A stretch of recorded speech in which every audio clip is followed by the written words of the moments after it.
Olá, boa tarde a todas e todos. Nós estamos aqui hoje, num momento bastante feliz, inaugurando esse novo canal de comunicação com o nosso usuário, com você, internauta. Esse canal, ele agora vai se propor a debates dos temas que são da área de atuação da Defensoria, e eles têm o propósito de manter um diálogo direto com você, que está aí desse lado, e pode mandar para cá as suas perguntas, tanto aqui por post quanto também em inbox. Hoje nós temos aqui a Thaisa Guerreiro, que é defensora pública, coordenadora do Núcleo de Saúde e Tutela Coletiva, e ela vai falar de direito à saúde, que é o tema da campanha anual da Associação Nacional de Defensores Públicos. Boa tarde, Thaisa. Boa tarde, obrigada aqui pela essa oportunidade de estar aqui em diálogo ao vivo, né? Que bom! Então, nós já recebemos algumas perguntas, né, dos nossos seguidores. E eu vou começar a fazer aqui a da Kátia Mendes. Quero dizer que aqueles que mandarem perguntas, mas que não tiver tempo, que nós não conseguimos responder aqui, todas elas vão ser respondidas depois, diretamente, ou pelo e-mail que foi indicado, ou aqui mesmo, pelo Facebook, na caixinha de mensagem. Essa da Kátia, se não me engano, é de consumidor, né, Álvaro? Mas a gente vai fazer assim, a gente vai responder que se não for com a Thaisa, a gente vai encaminhar para o defensor responsável pela área. Bom, Kátia Mendes, ela pergunta: o plano de saúde pode se recusar a um tratamento por ser mais caro, embora seja mais eficaz e menos doloroso ao paciente? Bom, a rigor, né, existem vários tipos de cobertura. Mas sempre que for demonstrado por um laudo médico que aquele tratamento que está sendo solicitado, embora mais caro, ele é o único que é apto a salvar a vida, manter a vida, a saúde daquela pessoa, né, pelo Código de Defesa do Consumidor, esse tratamento ele deve ser coberto, desde que, claro, que ele se mostre que é eficaz para o tratamento da pessoa. Agora, já que a gente falou de dificuldade de atendimento, doutora Thaisa, a gente tem um quadro de saúde, né, que vem passando por uma crise, não só no Rio, mas no país inteiro.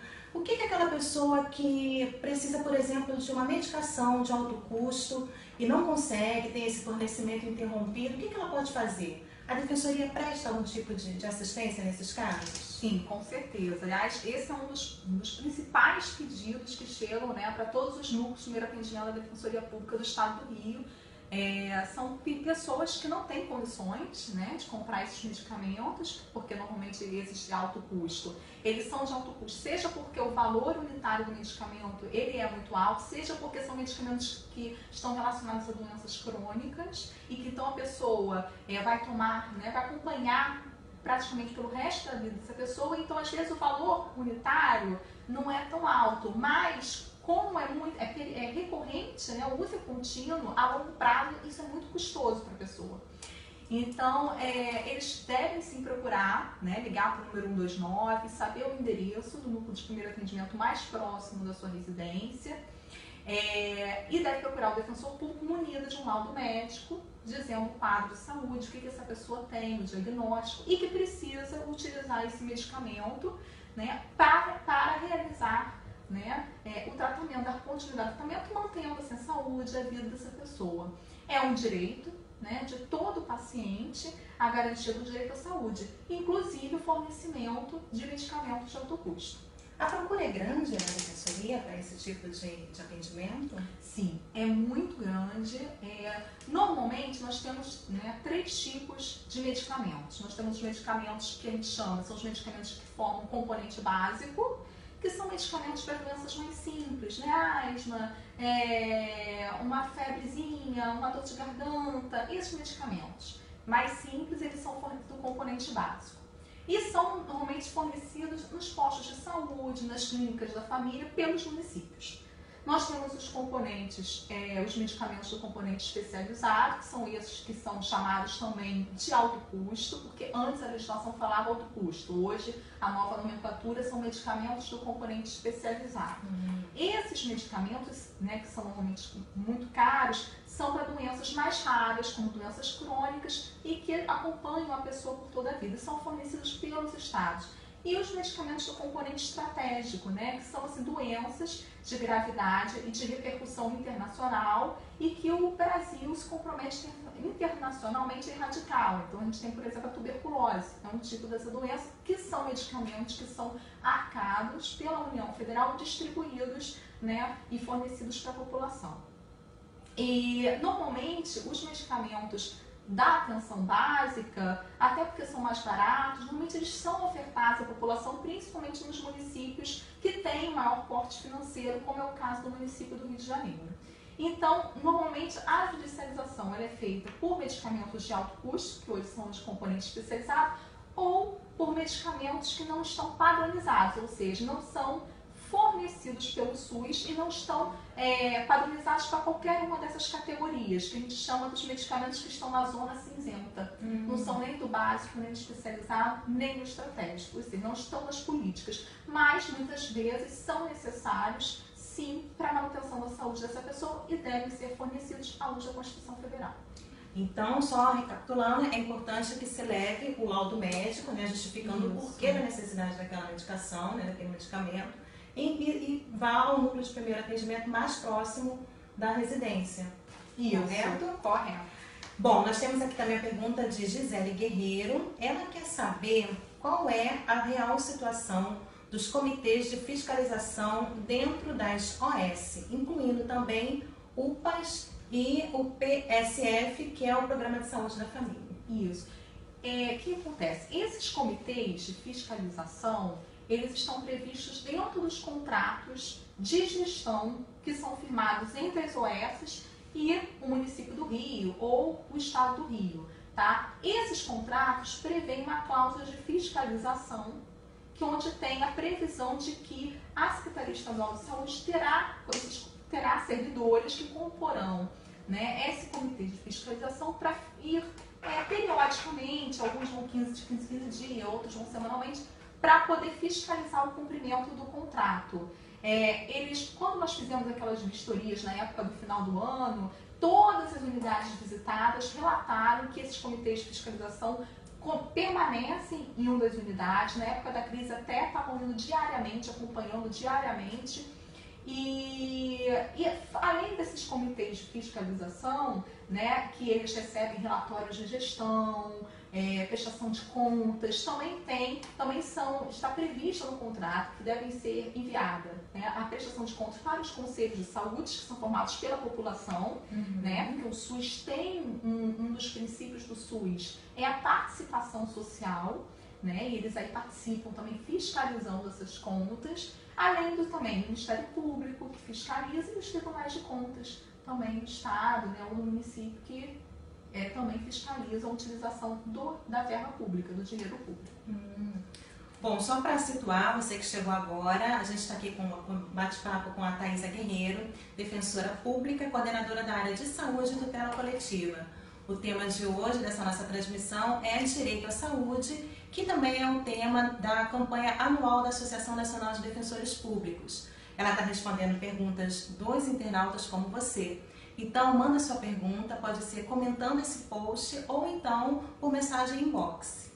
Doutora, tem mais uma pergunta aqui da Gisele, eu vou ler porque é um pouco grande, tá? Sobre o fato de estarmos sendo ameaçados e demitidos por encaminhar pacientes à regulação e principalmente ao plantão judiciário.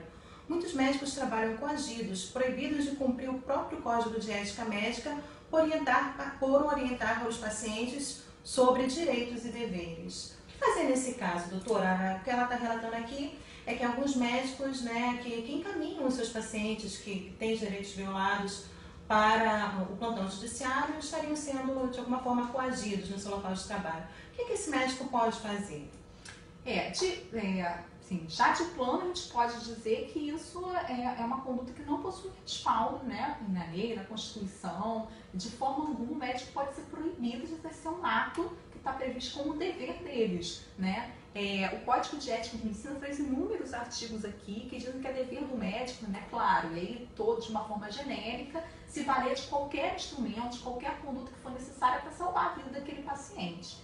E tem um artigo que eu acho que é muito interessante, que eu até separei aqui, do Código de Ética de Medicina, que é vedado ao médico deixar de informar ao paciente o diagnóstico, o prognóstico, os riscos objetivos do tratamento, salvo, né, quando a comunicação direta possa lhe provocar um dano. Ou seja, o encaminhamento, né, a elaboração do relatório médico é um ato que compete aos médicos, né? Porque ele relata exatamente isso, como está aqui no Código de Ética, o quadro do paciente, a necessidade. E esse laudo médico, nesse caso, ele é indispensável ainda para salvar a vida da pessoa, porque ele que vai munir a ação judicial, né? Para que essa pessoa tenha um tratamento que aquele local onde ela está internada não tem. Então, isso, dependendo da forma como esse médico estiver sofrendo, né, esse tipo de conduta, por exemplo, se o médico estiver sendo ameaçado, literalmente, como ela coloca aqui numa dúvida, na pergunta dela, de exercer um ato que é um dever legal do médico, até porque, além do Código de Ética Médica, Débora, o médico, ele é um garantidor pelo Código Penal da pessoa, ou seja, aquele que está sob a sua guarda e sob o seu tratamento. Se ele se omite, ele não responde por omissão de socorro, ele responde diretamente pelo resultado, pela morte, com homicídio. Se for uma lesão corporal, ele responde pela lesão corporal. Então, é um dever, né, do médico, né, encaminhar os familiares munido do laudo médico quando for necessário para salvar a vida do paciente. Se ele estiver sendo ameaçado, isso até configura um crime, um constrangimento ilegal, né? Porque está sendo ameaçado para não exercer um ato que é um dever dele. Então ele pode procurar a delegacia policial mais próxima para noticiar a prática de um crime. Se ele já tiver provas, ele pode procurar o Ministério Público para denunciar essa prática do crime e também pode, né, se ele estiver sofrendo um assédio moral, se ele estiver sofrendo algum dano, também pode procurar a Defensoria Pública para a gente tomar uma medida judicial objetivando a responsabilidade civil, a indenização desse médico, danos morais. E aí também deve procurar o CREMERD, que é o Conselho, né, Regional de Medicina, para que tome também, né, medidas a favor do médico, assim como o Sindicato dos Médicos e as instituições também de defesa da categoria. Ok, bom, a senhora falou aí um pouquinho sobre a situação do final do ano passado, né, quando estava falando aí dos medicamentos e... Eu queria perguntar uma coisa, a gente viu a situação, né, todo mundo acompanhou, que foi uma situação de crise, uma situação muito crítica, e a Defensoria ela atuou assim, de forma direta, inclusive compondo o gabinete de crise. Como é que está a situação hoje? O que mudou de lá para cá? Alguma ação que tenha sido implementada? Hoje se tem uma situação, não digo resolvida, porque está todo mundo vendo que não está, ainda 100% não é o ideal, né? Mas hoje a gente tem um quadro um pouco melhor do que aquele visto naquela época? Olha, realmente assim, nós chamamos aquele período de um período agudo da crise, né? Hoje nós vivemos um período de crise, mas não é o agudo. Aquela época foi uma época muito assim, peculiar, porque por conta do atraso, né, do pagamento das OS, que hoje gere praticamente todos os hospitais, todas as estaduais e todas as UPAs, né, estaduais, com o atraso, essas OS, né, os trabalhadores OS começaram a parar, os médicos, né, e isso fez com que em inúmeras unidades houvesse o fechamento de inúmeras unidades sucessivamente, interromperam o serviço. Esse quadro a gente não tem mais atualmente, né? Os serviços estão funcionando, até porque no início do ano, quando o Luiz Antônio assumiu, né, o secretário estadual de saúde assumiu a secretaria, ele já sentou com as OS para rever esses contratos, né, reduzir o valor dos contratos, a fim de que ele pudesse manter a regularidade, né, do pagamento e evitar essa parada sucessiva que foi o que aconteceu em dezembro. Então, isso a gente não tem, essa parada sucessiva, isso a gente não tem hoje, no quadro atual. Mas temos outros problemas, que foi o que aconteceu com o Pedro Ernesto, por exemplo. Né? O Pedro Ernesto, ele não chegou a fechar as portas, mas ele começou a restringir os seus serviços em função do atraso, não no pagamento dos profissionais de saúde, mas no atraso no pagamento dos profissionais terceirizados. Por quê? Para a limpeza, para a manutenção de equipamentos, né, que são de imagem, que também são utilizados na prestação do serviço de saúde, problemas também de segurança patrimonial, então os danos, né, no teto, enfim, que não são reparados. Então, e aí realmente isso fez com que o Pedro Ernesto entrasse num processo, um círculo de insolvência financeira, porque ele foi restringindo os serviços e Isso, consequentemente, gera menor produtividade do hospital, ele recebe menos pela produtividade, quando ele recebe menos, ele compra menos medicamento, menos insumos, e aí cada vez mais a gente tem que fechar. Então foi por isso que a gente teve que ingressar na ação civil pública. Outros hospitais, o que a gente fez?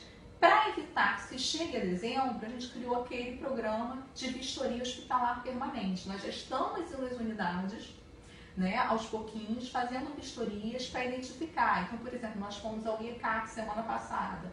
O IECAC já está também com um déficit de pagamento aos profissionais administrativos. Então, assim, alguns problemas existem ainda, mas não a ponto de fazer com que a unidade interrompa, né, o funcionamento como aconteceu em dezembro de 2015. Ainda que não fosse definitivo, mas algumas unidades chegaram, hoje não vai ter atendimento. Hoje o Túlio Vargas chegou a fechar as portas. Então, isso a gente não tem hoje.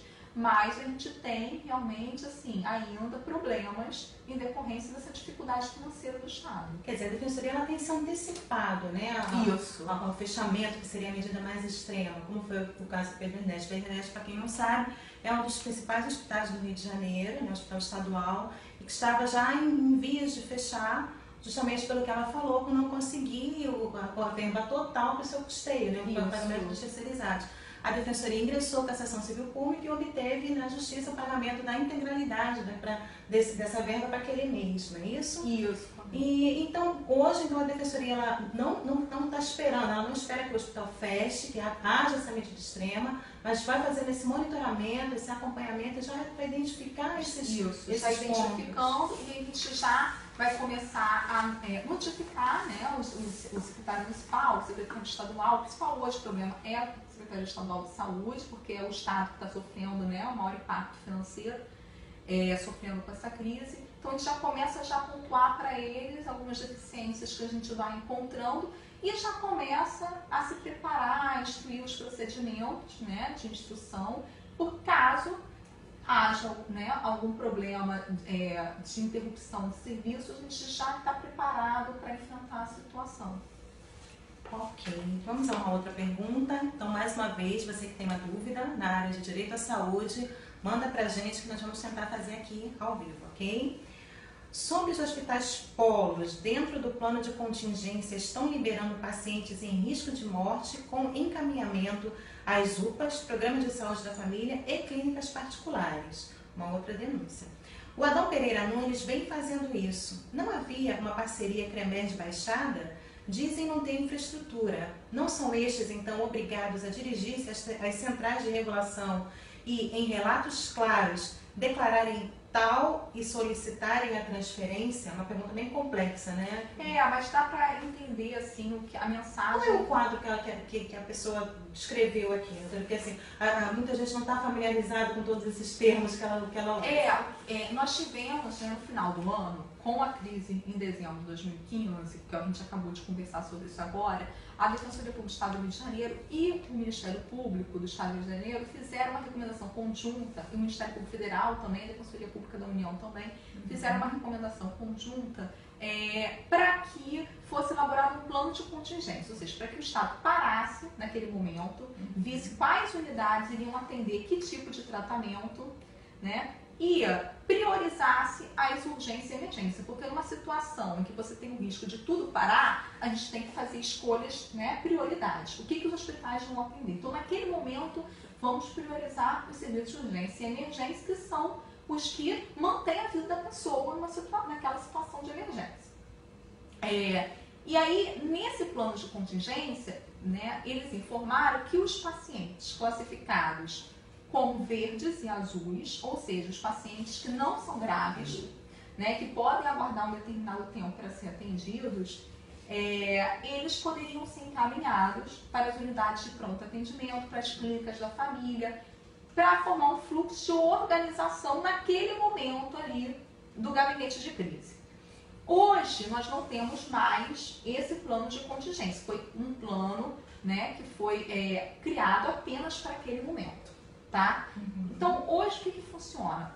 Tem um protocolo, né, que é um protocolo que está vigente para esses encaminhamentos, e pelo protocolo, os hospitais só podem encaminhar para as UPAs, clínicas da família, pacientes azuis.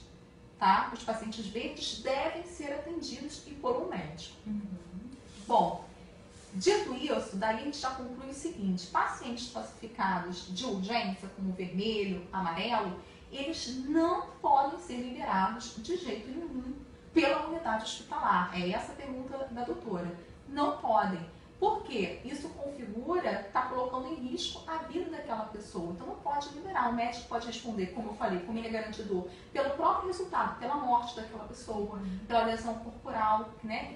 Ou seja, vai responder criminalmente, pode responder também, né, dentro do código de ética, pode chegar a perder, né, a sua licença, a sua carteira, né, no código. Isso é muito importante, né, doutora? Porque a gente vê que o cidadão ele não desconhece muitas vezes esse direito que ele tem, né? Exatamente. E porque pelo código de ética de medicina, nenhum médico ele pode deixar de atender alguém, principalmente em situação de urgência e de emergência, né? Enfim, ele também pode responder civil, administrativamente, enfim, todos os tipos de responsabilidade, civil, né, criminal, administrativa, um médico que liberar esse paciente grave, né, para a clínica da família, para a UPA, ele pode responder.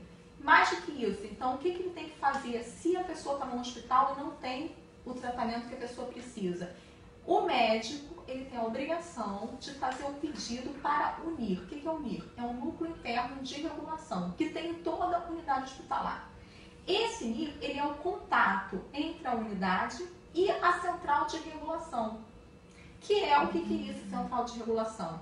É uma central, mesmo local, onde tem vários profissionais de saúde, médicos e outros, da Secretaria Estadual de Saúde ou da Secretaria Municipal de Saúde, e que eles vêm, né, distribuem os pacientes para os outros hospitais de acordo com a sua necessidade, né, e de acordo com o que o hospital tem, né, para ofertar. Então, se aquele hospital em que a pessoa tem internada não tem um tratamento, ela não pode ser liberada. Ela tem que ficar na unidade, a unidade tem que pedir para o núcleo interno da regulação, fazer o contato com a central de regulação, pedir a transferência desse paciente para a unidade que tem o tratamento que a pessoa precisa. Essa política, essa regulação está prevista numa portaria do SUS, tá? Que é a portaria 1559, que é a política nacional de regulação. Isso não pode ser, né, isso é essencial, os médicos não podem deixar de observar isso, tá? Porque é uma portaria que garante o acesso universal, que é o princípio do SUS, ou seja, que todos, independentemente do contato, se é amigo do médico, se é amigo do outro que estiver lá, todos têm direito a ter o tratamento, a ter acesso a uma vaga em outro hospital, que seja necessário para dar continuidade ao tratamento. E o que, né, nos garante que todos terão esse acesso é a central de regulação. Está funcionando direitinho? Estão, as duas funcionam, a central de regulação do Estado, né? A gente tem a central de regulação, temos a Reúne também, que é a tentativa de fazer uma regulação unificada, né, para alguns tipos de tratamento, algumas linhas de cuidado, enfim. Tem a do Estado e tem a do município, as duas funcionam, né, estão funcionando regularmente.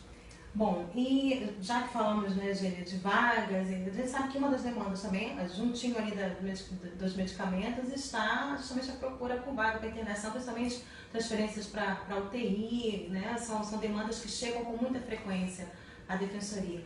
Nesses casos, o que é importante que o cidadão saiba? Qual é o seu direito? Está lá, ele precisa já ser transferido com urgência, né, para uma UTI e não tem vaga para aquele ente querido, para ele ir. O que ele faz? Primeira coisa, sempre pedir para que seja fornecido um laudo médico para ela. Como eu já disse, é um dever do paciente, da família ter acesso a esse laudo médico. Dizendo o quadro de saúde que a pessoa precisa da transferência para um leito de terapia intensiva o mais rápido possível. Com esse laudo médico, a pessoa deve procurar o núcleo de primeiro atendimento mais próximo, né, da sua residência, o núcleo da Defensoria Pública, ou, né, normalmente, plantão judiciário noturno, que funciona todos os dias, de 6 às 11 da manhã, e aos finais de semana também. E solicitar que seja, né, feita uma medida judicial, né, para compelir o Estado, o município, a transferir essa pessoa imediatamente a internar no leito de terapia intensiva. É um direito, tá? É garantido pela Constituição Federal, porque é um direito implícito, né, ao dever do Estado de prestar o serviço essencial à saúde. E aí a saúde, né, e aí já aproveitando para detalhar mais um pouquinho, saúde pela Organização Mundial de Saúde é o completo bem-estar físico, mental e social. Então, tudo que for necessário para esse, né, para que tenha a melhor qualidade de vida possível, está implícito nesse dever de prestar saúde. E a internação é um dos tipos de você, né, prover a saúde. Bom, já que nós falamos desse sentido amplo da saúde, né, tem um internauta aqui que está perguntando o que fazer quando um médico prescreve fisioterapia ou outros tratamentos coadjuvantes ali. Ela pode também requerer isso judicialmente, se o plano de saúde não cobre ou se o município não está fornecendo, que é o caso aqui que ela cita? Sim, com certeza. A fisioterapia está, né, embutida nesse conceito, se ela é necessária que a pessoa tenha saúde, que ela está dentro desse dever constitucional, esse direito, né, fundamental da pessoa, de ter o acesso à saúde. Nós temos, inclusive, serviços, né, portarias do Ministério da Saúde que regulamentam a rede de atenção à pessoa, né, que tem necessidade de reabilitação. Então, a fisioterapia pode estar inserida aí nesse contexto de reabilitação. Então, existem serviços para isso, já uma política pública do SUS, e dentro do plano de saúde também, eles cobrem serviços de fisioterapia, né? Tem que dar uma olhadinha lá para ver seu plano, né? Quais são os hospitais, unidades credenciadas. Mesmo vale também para psicólogo, para outros tipos de apoio aí? Sim, ao mesmo tipo. Assim, alguns planos, né, não cobrem psicólogo, mas aí a gente sempre entra na restrição da cobertura, voltamos para a primeira pergunta, né? Desde Sim. que esse tratamento seja necessário para a manutenção da pessoa, ele deve ser coberto pelo plano de saúde ou deve ser fornecido no âmbito do SUS. Bom, agora para uma questão conceitual, né? Nós tínhamos conversado aqui um pouquinho antes de começarmos a transmissão, que é justamente sobre a judicialização, né, do acesso à saúde. Não foi por acaso que os defensores públicos escolheram a saúde como tema da campanha anual, por conta da demanda, né, que se chegam não só no Rio, no país inteiro. Mas a gente sabe também que há críticas, né? Algumas pessoas dizem que quem procura a justiça acaba colocando para trás aquele que está lá já no... Como que a defensoria lida com isso? Como não tornar um instrumento que é para a promoção da justiça injusto? Na verdade, assim, eu sempre faço uma comparação, quando as pessoas me fazem uma pergunta sobre isso, eu falo assim, bom, então vamos trazer para o direito do consumidor. A pessoa que tem um contrato bancário com juros altos, abusivos, e ela vai à justiça e ela consegue ali, né, anular essa cláusula, rever essa cláusula, e ela consegue os juros, através até da mediação da defensoria, ela consegue reduzir esses juros. Bom, também não seria promover uma desigualdade por esse aspecto, né, por esse ponto de vista? Por que na saúde isso é tão gritante? Né? Então, eu acho que o raciocínio é o mesmo.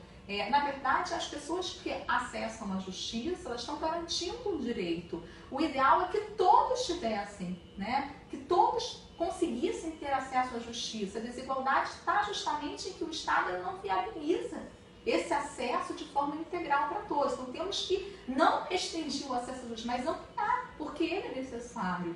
E essa questão também das filas, o correto é que não existissem filas, ou filas que fossem necessárias por um pequeno período de tempo apenas para organizar, né, a distribuição dos pacientes, mas filas que colocam em risco a vida do paciente, isso não poderia existir nunca, né, porque viola um direito fundamental garantido pela Constituição.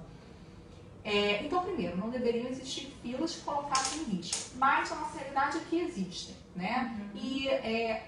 Só que essas filas elas não existem de forma organizada. Quando você trabalha na prática, de forma específica no tempo, que você verifica, por exemplo, nós temos hoje na internação, nós temos uma central municipal de regulação, né, que ela vai regular os pacientes que estão nas UPAs municipais, nos hospitais municipais, para outras unidades municipais de saúde. Nós temos a central estadual de regulação, que vai fazer as transferências, né, normalmente, dos pacientes que estão nas UPAs estaduais, nos hospitais estaduais, para os seus próprios hospitais estaduais que possuem tratamento. E nós temos os hospitais federais que não têm central de regulação, tá? E que também recebem seus pacientes e que também tentam direcionar para fora, para outra unidade. Então, nós temos hoje, veja, 3 filas, poderíamos dizer assim. Nós teríamos 3 filas.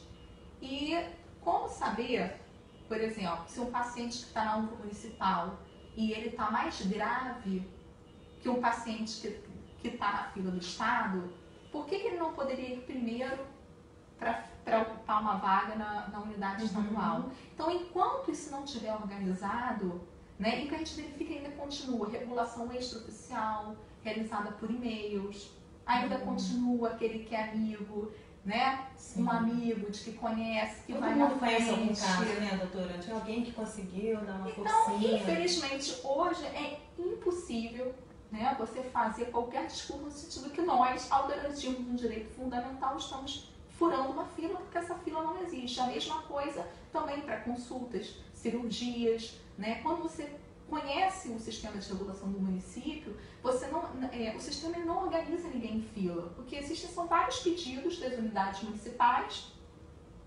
que ficam pendentes no sistema, né? Mas não existe a organização hierárquica pelo critério do risco dessas pessoas. Não existe, né, essa organização. Então, não existe. Se não existe filas, preferido. Exatamente. Então, a gente só estava falando um pouquinho sobre a judicialização responsável. O que é isso? A gente luta muito por uma judicialização responsável, que seria, né, nós tentarmos priorizar as políticas públicas que já existem. Né? Então, quando a gente vai pedir, por exemplo, um medicamento, né? Isso veio com o julgamento do Supremo Tribunal Federal em 2009, tá? Com o voto de Gilmar Mendes. O julgamento do Supremo Tribunal Federal. Mas qual era a matéria? Era justamente isso. Estavam, né, pedindo um medicamento que à época não era sequer registrado na Anvisa. Então, por exemplo, um medicamento que não é registrado na Anvisa, o que significa? Isso significa que não foi avaliado ainda pela Anvisa, né, a segurança e a eficácia desse medicamento. Então, quando você pede um medicamento na justiça, né, que não é registrado na Anvisa, ele pode estar colocando em risco a própria vida do paciente.